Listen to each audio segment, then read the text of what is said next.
के रखा हुआ था। बस एक मौके की तलाश थी मुझे और वो मौका मुझे आज मिला। अब करोड़ों की जायदाद, करोड़ों पैसा, सब कुछ मेरा, कोई रास्ते में काटा नहीं।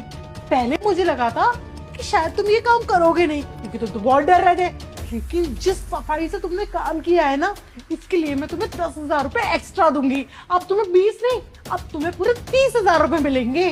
पर मैम साहब जी के मरने के बाद तो ये सारी प्रॉपर्टी तुम्हारी हो जाएगी, जितना भी बैंक बैलेंस होगा सब तुम्हारा हो जाएगा। तो मैं 30,000 रुपए नहीं, मैं पूरे 1,00,000 रुपए लूंगा। अबे ओ, ज्यादा ना सर पे बैठने की जरूरत नहीं है। पैरों की जूती पैर में अच्छी लगती है। मैंने बोला था ना 20,000, 20 के 30 दे रही हूँ। अब सीधे तुमने 1,00,000 रुपए कर दिए। तो ठीक है मैम साहब, फिर मैं जाके बता देता हूँ पुलिस को, फिर देख लेना आपको ना प्रॉपर्टी मिलेगी ना कुछ भी मिलेगा, फिर आप जेल में सड़ोगी और फिर ले लेना बाबा जी का ठिल्लू। शांत, पुलिस की धमकी देने की जरूरत नहीं है मुझे। 1,00,000 रुपए की डिमांड कर रहा है, चल ठीक है 1,00,000 रुपए दिए, पर 1,00,000 रुपए से ना 1 रुपया आप ज्यादा नहीं दूंगी। ठीक है मैम साहब, ज्यादा मत देना आप। पर मैम साहब मुझे ना आपसे एक बात जाननी थी। मैंने ना आपको फोन पे बात करते हुए सुना था, आपका बॉयफ्रेंड भी है क्या? ज्यादा ना फ्रैंक होने की जरूरत नहीं है।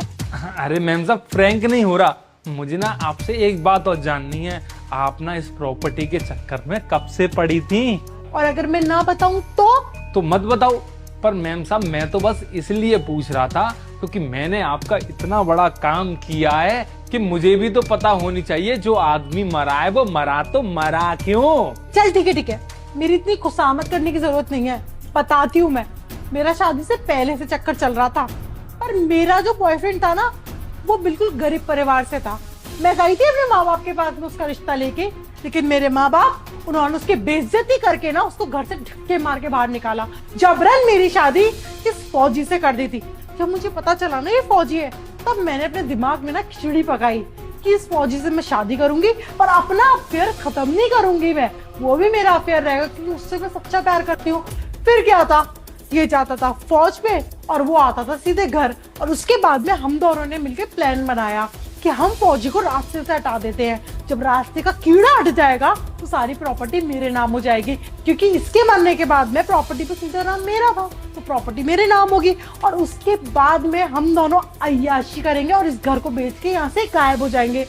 फिर मैंने सोचा कि प्रॉपर्टी मेरे हाथ में आने वाली है, पर मैं कोई भी सुराग ना छोड़ूं, इसलिए मैंने तुझ जैसे इंसान को ना टारगेट बनाया इस फौजी को मारने के लिए, क्योंकि ये फौजी है।